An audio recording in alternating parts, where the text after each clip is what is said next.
What can they possibly do? We don't have a disagreement with that. How many people have left the labor force in this process? I think that's an important point to make here. A lot of people have left the labor force. Actually, so Jedediah, I want to be clear. So what you're talking about now is the unemployment numbers, which we referenced in the beginning, and Amy talked about that Gallup shows. There are two sets of numbers out there right now, right? The government is saying unemployment is down to 8.3%, but Gallup is saying unemployment has actually picked up to 9.something%. And you're questioning actually what's happening in the labor force. What's happening in the labor force? How many people are trying to get jobs? Yes, I mean, there was a great column in the New York Post this week that was talking about how there was a labor report in February that showed 243,000 new jobs. But what it didn't account for was a loss of 2.6 million jobs.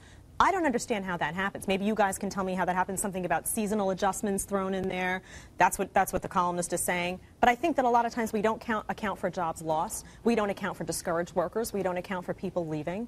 And we also don't account for, I feel a little embarrassed to show my chart now after I see this beautiful artwork. I see what you're doing there. You but yes, listen, but I have to do it because I just want to compare for you. This is from the Heritage Foundation. It's awfully tiny. Maybe you can zoom in.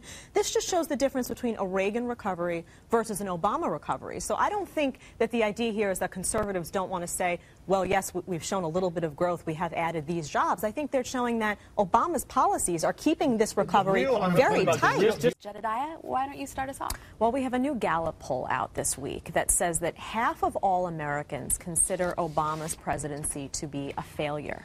And there are some other interesting aspects of this.